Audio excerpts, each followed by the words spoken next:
Consumo terror desde que soy muy chica. Vi de todo: monstruos, posesiones, gore, jumpscares, demonios, espíritus, y la mayoría de las cosas ya no me afectan. Pero hay dos tipos de situaciones que me dan miedo real. Y lo raro es que muchas veces no vienen del terror como género. Hoy quiero hablarles de mis dos miedos nucleares. Y lo más interesante que descubrí es que aunque parezcan dos miedos completamente distintos, en realidad vienen del mismo lugar. Hola amigas personales, ¿cómo están? Bueno, como verán por la intro que hice, hoy vamos a hablar de mis dos miedos nucleares, mis dos miedos principales. Creo que ahora como adulta son mis dos mayores miedos y yo soy mucho de analizar este tipo de cosas. Los estuve pensando por mucho tiempo y quería hacer un video al respecto, analizarlo, ver de dónde vienen, ver si hay alguna explicación científica, como siempre venimos haciendo en este tipo de videos más como ensayo. Así que acompáñenme conmigo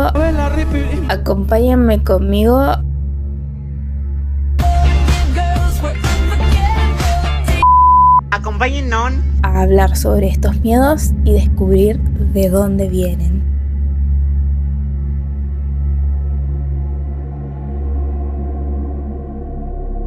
El primer miedo del que vamos a hablar es la megalofobia. A ver, todas las fobias que yo tengo o menciono son en un grado muy bajo, por así decirlo. No llego al punto del ataque de pánico, ni ataque de ansiedad, ni parálisis, ningún tipo de caso extremo, pero sí me pasan cosas que pasan cuando te da miedo algo. Por ejemplo, aceleración del corazón, problemas para respirar, secreción en las manos, ese tipo de cosas cuando algo te da miedo, normal, ¿ok? Pero yo uso el término de la megalofobia porque así lo conozco. Básicamente la megalofobia es el miedo a las cosas muy grandes, pero yo tengo como dentro de la megalofobia miedos específicos. No es que veo un elefante y me agarra un ataque de pánico. No, dentro de la megalofobia hay cosas específicas que me dan miedo, como por ejemplo las estatuas gigantes.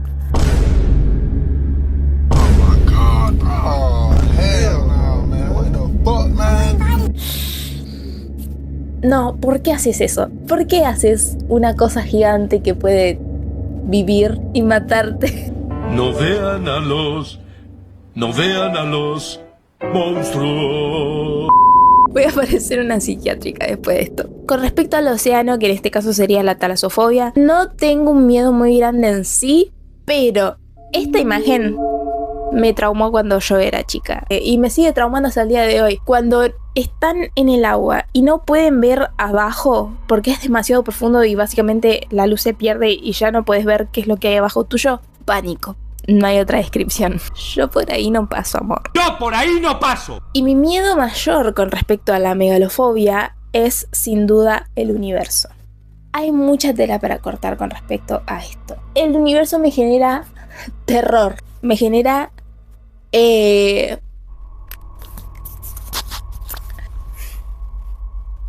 no, es muy difícil de explicar lo que yo siento con respecto al universo, pero vamos a intentar en este video de explicarlo. Yo tengo mis apuntes acá, tengo 13 páginas de información, así que me van a ver leyendo como siempre. Ejemplos para que tengan en cuenta: esos videos donde comparan la Tierra con el Sol, después con estrellas gigantes, porque claro, obviamente el Sol es una estrella pequeña. Después con galaxias, después con el universo entero, y en un punto la Tierra directamente deja de existir visualmente. Escribí, eso me genera una ansiedad horrible, porque no es solo que somos chiquitos, es que somos irrelevantes. Cuánta verdad. No hay forma de intervenir, no hay forma de arreglar nada que pueda llegar a pasar, no hay forma de escapar tampoco. Yo siento que de la nada les estoy generando una ansiedad gigante, pero quédense conmigo porque al final creo que encontramos algo. Bueno o malo no sé, pero algo vamos a encontrar. Otra cosa son esos videos generados por CGI donde estás mirando el cielo y de la nada explota la luna. Calling the police. ¿Por qué hacen eso? O sea, mi pregunta es ¿por qué? ¿Por qué? Explota la luna y empiezan a caer pedazos sobre la Tierra.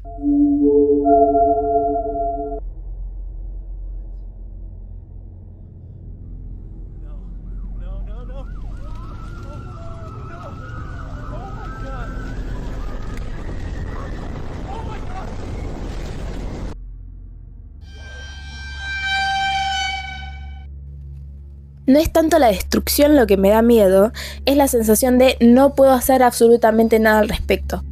No, o sea, corro y después ¿qué? ¿En dónde me escondo? ¿Qué más va a pasar? Todo eso está difícil. Gracias a este miedo que yo tengo, no veo mucho contenido con respecto al espacio audiovisual. No veo películas, por ejemplo, no vi Interestelar completa, lo siento. Lo voy a hacer porque ahora le estoy dando vuelta a la situación y me está como interesando por otro lado. Gravedad, no. Pero algo que vi y definitivamente me traumó fue ese capítulo de Love, Death and Robots. El capítulo es de la temporada 1, el episodio 11, y se llama Mano Amiga. ¡Ay, ese capítulo! No. Básicamente hay una astronauta que creo que está sola. La verdad no lo volví a ver por obvias razones, pero lo que me acuerdo es que es una astronauta que está en el espacio. Y pasa una secuencia en la que queda a la deriva en el espacio, sin ayuda. Les voy a dejar imágenes si encuentro, si el copyright me lo permite.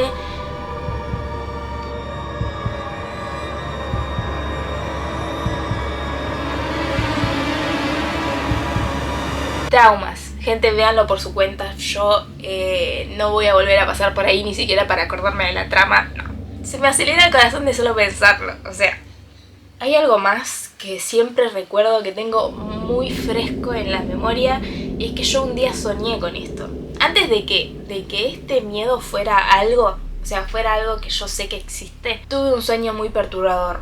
Y creo que desde ahí se desarrolló un poco mi miedo para pensar. Básicamente en el sueño yo estaba subiéndome a algo que vendría a ser una nave espacial, creo. Pero medio que tenía forma de avión. El tema es que como que tenía forma de avión, yo me estaba subiendo, me estaba sentando, pero si miraba para adelante había una ventana, o sea, ventana tipo la de avión, la de los pilotos, pero yo podía ver, o sea, los pasajeros de un avión no pueden ver a la ventana de los pilotos, obviamente. En este caso sí, tipo yo me sentaba, tipo colectivo, y podía ver a la ventana de los pilotos. Cuando yo me siento, o sea, yo medio que sabía que como que iba a viajar en el espacio, pero lo que no sabía es en dónde estaba. Cuestión que yo me siento, ¿no? Me siento ahí en el lugar de chill y procedo a mirar para adelante, para mirar a la ventana.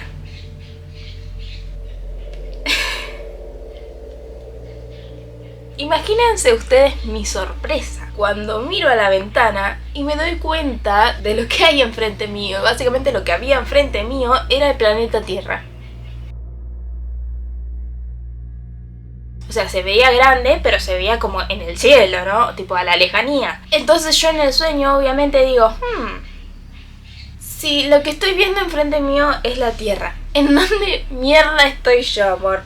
Después como que deduciendo y viendo como las escalas, puedo llegar a pensar de que yo estaba en la luna y estaba como volviendo a la Tierra, pero básicamente me desperté. O sea, no llegué a despegar ni nada, gracias a todos los santos, pero fue tan perturbador que hasta el día de hoy me lo acuerdo y me da mucho miedo y digo, ¿qué carajos con ese sueño? Ver la inmensidad de la Tierra enfrente mío y saber que yo no estaba en la Tierra, que no sabía dónde mierda estaba, que iba a tener que viajar hasta la Tierra y no sabía cuánto tiempo iba a tardar en viajar, y la sensación de que no estás en tierra firme, tipo, que no estás pisando tu planeta. Esa sensación ustedes no lo pueden dimensionar porque no estuvieron ahí en mi sueño. Fue terrible. Lo peor es que en el sueño no pasaba mucho más, ¿entienden? Tipo, no me estaba persiguiendo un alien que me quería comer, ni nada. No estaba pasando nada mucho más raro que yo sentándome en un lugar para ir a otro. Pero todo lo que eso implicaba era terrible. No hay forma de explicárselos. Bueno, justamente acá digo, ¿qué tienen estas cosas en común? Y digo, si lo pienso bien, nada de esto tiene que ver con aliens, ni con monstruos, ni con lo paranormal. Tiene que ver con algo mucho más básico. No tengo control, no hay reglas y no hay forma de rescate. Cerremos un segundo por acá y hablemos de mi segundo miedo. Mi segundo miedo es la pérdida de la humanidad.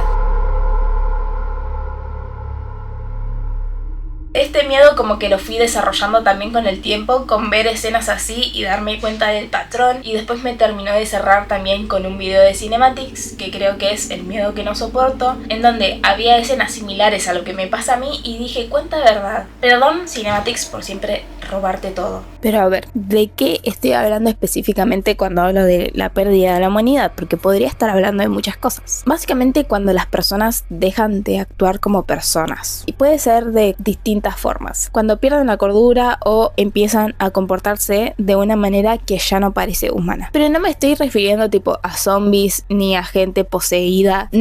No estoy hablando de ese tipo de situaciones. Un ejemplo muy claro que me marcó, y hasta el día de hoy no he vuelto a ver la película, es una escena en particular, pero toda la película también, que es la película de Prisoners, no sé. Básicamente la trama de Prisoners es que hay dos familias, ¿no? Dos familias que no sé si eran amigas o vecinas, en el que las niñas, o sea, cada familia tiene una niña, tipo una hija. Estaban jugando ahí juntas y las secuestran. Por lo tanto, los padres de estas familias tienen que hacer justicia por mano propia, básicamente, porque nunca la policía es muy copada, que digamos, para estas situaciones. Entonces ellos dicen, bueno, vamos a investigar por nuestra cuenta, tenemos que hacer algo, nuestras hijas están desaparecidas, tenemos que ver quién mierda las secuestró y rescatarlas. El viaje de estas dos personas para encontrar a sus hijas, y no los juzgo, lo peor es que no los juzgo, pero las escenas son heavies. Hay un momento en el que ellos como que investigan, encuentran más o menos un sospechoso de quién podría haber sido quien las secuestró. El actor es él, que ahora no me acuerdo el nombre, perdón. Actúa muy bien el hijo de su madre, es un capo en lo que hace, también hace de Acertijo en la película de Robert Pattinson. Hace muy bien su trabajo, demasiado, que es perturbador. Los padres de estas familias entran tan en una porque obviamente quieren rescatar a sus hijas y está como todo este instinto animal de protección que torturan a esta persona a niveles difíciles de ver. Y yo al principio pensaba que lo que me generaba esta sensación tan fea era la violencia o quizás el gore, pero después veía violencia y gore en otras situaciones y no me generaba nada. Entonces literalmente no sabía cómo describir esta situación. Otras escenas en donde me pasó esto, por ejemplo, es en Talk to Me. Hay un niño que se ve como poseído, o sea, como que lo poseen, si mal no recuerdo, y básicamente pierde la conciencia de él como persona, o sea, de él como humano. Pero no es que se transforma del todo, sino que solamente es como similar a un zombie, creo yo. Pero pierde la agencia, pierde la posibilidad de moverse por su cuenta y de impedir moverse por su cuenta. No sé cómo explicarlo, pero esa sensación de pérdida de control de tu propio cuerpo. Hay escenas muy feas de este personaje en donde básicamente no lo pueden controlar, aunque esté atado, y empieza a hacer cosas que ni siquiera sé si voy a poder poner para que vean, pero básicamente empieza a autolesionarse de formas muy feas y muy gráficas que quizás a otras personas no les afectaría tanto, pero a mí el tema de la pérdida de la humanidad me hace percha. Un ejemplo que ponía Cinematics era cuando en Hereditary la mamá de la familia también como que tiene estas actitudes, pero es una cuestión un poco más cliché de estar como poseído y empieza a caminar en cuatro patas y ese tipo de cosas. Y hay una escena muy fuerte en donde el hijo le está pidiendo por favor que pare y ella se está golpeando la cabeza contra una pared, contra una puerta. Es terrible esa escena. Esa escena la ponía Cinematics para explicar también este miedo. Yo quería poner mis ejemplos porque tampoco hay que robarle tanto al chico. Con respecto a esto, digo, no es solo que me asusten, es que no lo puedo predecir.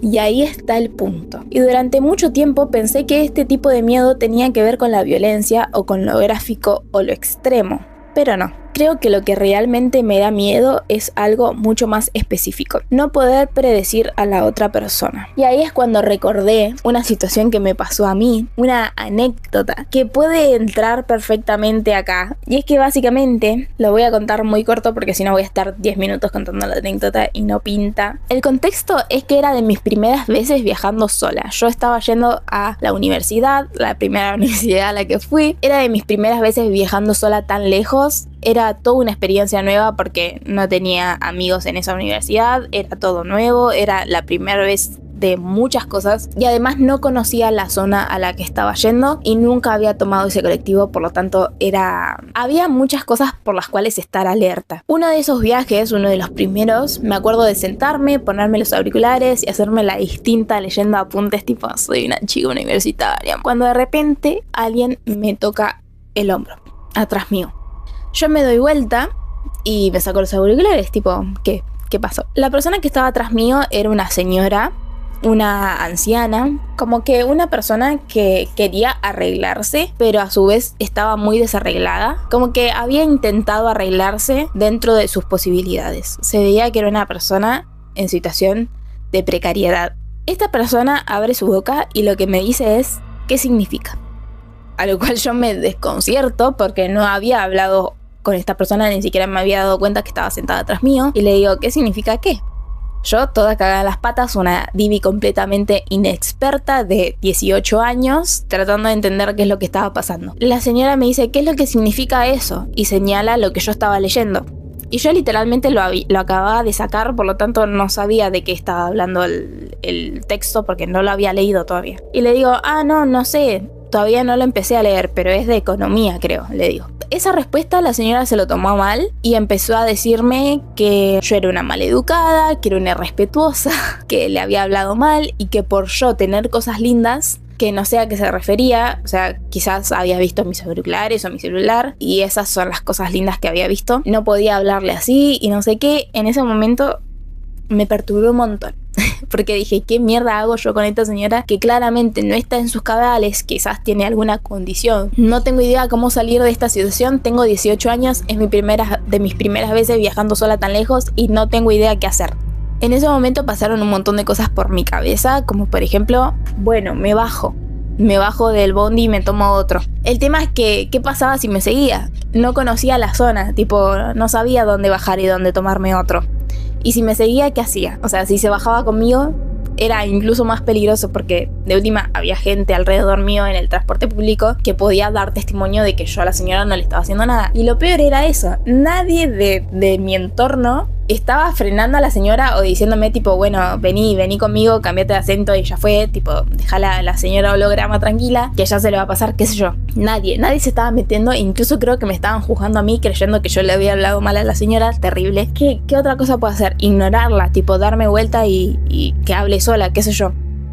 Tampoco, porque ¿qué pasa si tipo eso empeora la situación? Termina sacando algo y me clava un fracaso, tipo, podía llegar a la violencia. Entonces todos los escenarios terminaban en algo terrible y no me quedó otra que seguirle la corriente a la señora, pedirle disculpas y como que la señora no dejaba de hablar. Era terrible. Nada, todo terminó en que terminamos hablando de otras cosas. Intenté llevarla mentalmente a otro lugar, un lugar más feliz, porque la señora estaba muy enojada. Se notaba que estaba muy odiada con su vida y le pintó agarrarse conmigo. Ya me cansé de solo explicarlo. Pero bueno, esa situación me marcó mucho porque fue muy estresante y realmente no sabía qué hacer, no sabía cómo llevar la situación y no sabía cómo podía reaccionar la otra persona. Recuerdo ese día, tipo, bajarme. Creo que la señora se bajó antes y después me terminé bajando yo, lo cual fue un alivio. Recuerdo bajarme del colectivo y tener, tipo, las piernas temblando y no poder concentrarme en todo lo que queda del día. Y hasta el día de hoy lo recuerdo y digo, qué bajón. Creo que lo peor de toda la situación era justamente que no era una persona que actuaba como un humano normal. Como que estaba saliéndose de las leyes sociales que quizás tenemos. Y eso es lo que me da miedo, porque quizás la persona era indefensa, pero quizás no. Quizás si llegaba a un punto de inflexión, de no retorno, se volvía completamente loca y empezaba a clavarnos fracasos a todos. ¿Quién sabe? Entonces la imprevisibilidad de la situación es lo que me aterraba. Y es lo que pasa, creo, con este miedo. Teniendo estos dos miedos, vemos un poco de qué es lo que dice la ciencia al respecto. ¿Hay algo que pueda explicarlo? Los psicólogos, ¿qué piensan al respecto? ¿De dónde salen estos miedos? ¿Por qué justamente estos miedos me pegan a mí y no otros? ¿Hay más gente que sienta lo mismo? Bueno, investiguemos estos dos miedos. Acá voy a leer bastante. Con respecto a la pérdida de la humanidad, encontré estas cosas. parte psicológica y científica. Hay algo que se llama la amenaza por imprevisibilidad humana, o en inglés Threat Perception, percepción de amenaza. El cerebro evalúa peligro en base a imprevisibilidad y falta de control. Los humanos impredecibles son evaluados como más peligrosos que amenazas físicas claras. Cada vez que investigo estas cosas digo, no estoy loca, tipo, el cerebro funciona así. La segunda cosa que encontré es la intolerancia a la incertidumbre. Es un constructo central en psicología cognitiva y es muy estudiado en ansiedad.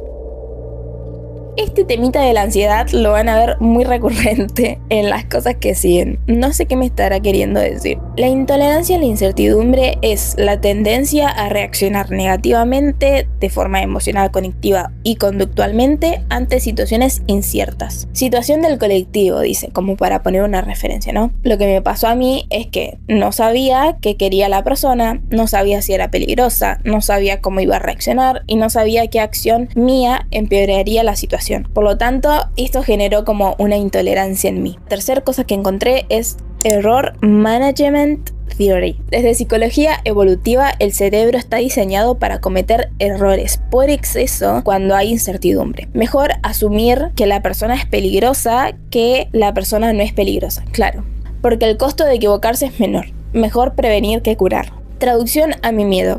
Cuando vi a esa mujer, mi cerebro sobreestimó el peligro. Generó escenarios en donde me podía atacar, podía sacar algo, tipo un fracaso, o me podía seguir. No es irracional, sino que es adaptación. Ok. Después está la amenaza social impredecible. La imprevisibilidad en el comportamiento humano activa más ansiedad que amenazas físicas predecibles. Es esto que ya también habíamos leído. Porque rompe expectativas sociales, reglas implícitas y patrones de conducta. El cerebro pierde capacidad de predicción. Después está la amígdala y la detección del peligro, que tiene que ver más con la base neurobiológica. La amígdala detecta amenazas, responde ante la corteza racional y activa respuestas de miedo. Un hallazgo importante es que la amígdala responde más fuerte a estímulos ambiguos que a amenazas claras. O sea, mi amígdala podría reaccionar más fuerte a una persona que no entiendo cuáles son sus intenciones que quizás a alguien que tiene tipo una pistola en mi cabeza. Es muy interesante. No sé qué pensar al respecto. Una persona claramente violenta es predecible. Tiene sentido, o sea, como que una persona que me está poniendo un chumbo en la cabeza, o sea, la única acción que puede hacer es tipo jalar el gatillo. Pero una persona que está rara, inestable, que no entiendo muy bien cuáles son sus intenciones, puede disparar para cualquier lado, valga la redundancia. Puede hacer literalmente cualquier cosa y ahí está el problema, en que si la persona que tiene el chumbo acá jala el gatillo, yo de última digo, bueno, o me muero o hago algo para esquivar la bala. Pero ¿qué acción tomo frente a la persona que no tengo idea qué es lo que va a hacer? Tiene mucho sentido. Banco. Después está la pérdida de la agencia, que es muy interesante. Sensación de no poder influir en el resultado de una situación. Y eso es lo que me pasa mucho en ambos casos. O sea, creo que esto va para los dos miedos. Por ejemplo, yo no podía controlar a la persona del colectivo, no podía salirme del problema fácilmente y no sabía qué acción tomar. Por lo tanto, tuve una pérdida total de la agencia situacional. Después también está la hipervigilancia, como que me dijo, bueno, igual sobrepensaste un poquito, que es el estado de alerta constante ante posibles amenazas. Aparece en ansiedad, trauma y situaciones ambiguas. Ahí va. Y por último, con respecto a la pérdida de la humanidad, encontré la deshumanización, pero desde la percepción de uno. En psicología social, la deshumanización sucede cuando alguien deja de ser percibido como agente racional predecible. En mi caso, no es que la persona realmente pierda humanidad, o sea, la persona no se estaba transformando en algo que no es humano, sino que deja de encajar en el molde mental de persona normal. Conclusión científica. El miedo no viene de la violencia en sí, sino de la imprevisibilidad. El cerebro humano está diseñado para detectar patrones y predecir comportamientos. Cuando una persona rompe completamente esos patrones, se convierte en una amenaza difícil de anticipar. Y ante esa ambigüedad, el cerebro sobrereacciona. Genera escenarios catastróficos y activa mecanismos de defensa. No porque el peligro sea seguro, sino porque no puede calcularlo. Ok, ahora, ¿qué encontré sobre la megalofobia? Primero encontré la amenaza por vastedad e incomprensibilidad. Mi miedo entra en algo que se estudia como percepción de vastedad y procesamiento de escalas extremas. El cerebro humano interpreta lo excesivamente grande, infinito o incomprensible como potencialmente amenazante cuando no puede integrarlo en sus modelos mentales. O sea, mi cerebro no puede dimensionar las escalas a las que yo me refería, como por ejemplo cuando hacen estos videos en el que comparan el tamaño de la Tierra con el Sol, con una estrella gigante. No puedo procesar eso, entonces me bugueo y digo, esto es peligroso. Otra cosa muy interesante, y creo que este es uno de los puntos centrales de por qué yo ahora estoy viendo con otra mirada al universo, es que existe una cosa muy interesante que se llama AWE, pero nunca lo había pensado. O sea, es una emoción que básicamente se traduce a asombro. El tema es que si vos buscas la definición de asombro, es algo como completamente distinto a lo que por lo menos yo venía usando la palabra. Como que si vos te asombras de algo y decís, wow, qué impresionante, usualmente es positivo, pero también puede tener emociones negativas. Leamos la descripción de asombro. El asombro es una emoción intensa de admiración, sorpresa o estupefacción causada por algo inesperado, extraordinario o grandioso. Implica una mezcla de admiración y a veces temor que surge ante fenómenos que desafían la comprensión, como paisajes imponentes, arte o descubrimientos científicos. A lo que voy es que yo nunca había puesto dentro del asombro el temor, y creo que eso es lo que me pasa con el universo. ¿Qué dice mi investigación sobre el asombro o, según yo, la fascinación del horror? Creo que es una muy buena descripción. ¿Qué es lo que yo siento del espacio?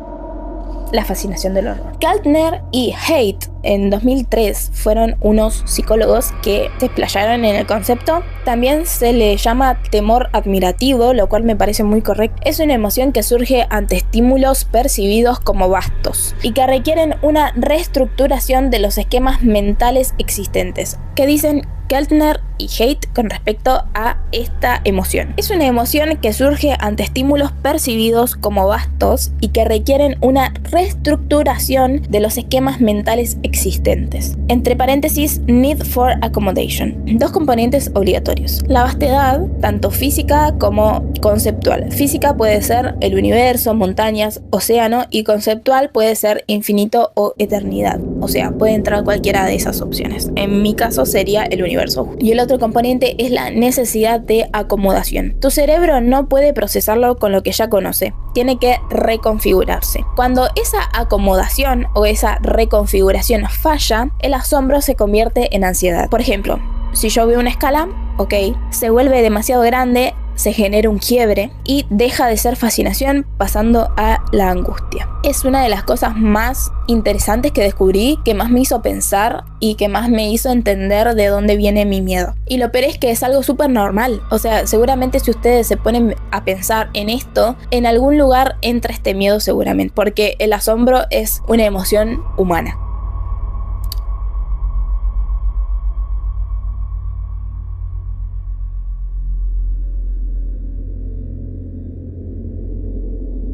I wish I could have got here sooner. It's really fun to be floating around, and it just makes me feel like a little kid. Well, the first thing I would say is trust us. You look amazing. You look beautiful.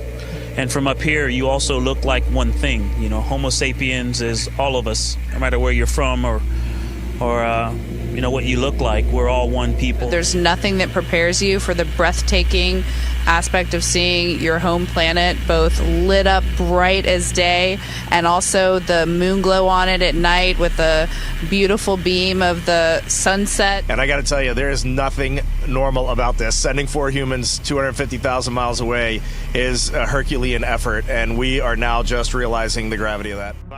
Otra cosa que encontré sobre la megalofobia es el small self o la disolución del yo, que es un efecto documentado dentro del asombro. Es la reducción de la autoimportancia percibida frente a algo vasto. Efectos medidos: sensación de insignificancia, disminución del ego y percepción de ser una parte mínima. Esto puede ser tanto positivo como negativo. Si sentís esta emoción de forma positiva, podés sentir una conexión con los que te rodean, sentir como una sensación de humildad, o puede ser negativo, como me pasa a mí, y generar ansiedad y despersonalización. En mi caso, se convierte en amenaza porque esa falta de reducción del yo se combina con la falta de control. Otra cosa que encontré son los límites cognitivos. Esto es fundamental. El cerebro no está hecho para hacer esto, o sea, para dimensionar estas cosas. El cerebro humano no procesa bien números enormes, no procesa escalas astronómicas y no puede representar el infinito. Entonces, ¿qué hace con respecto a estas situaciones que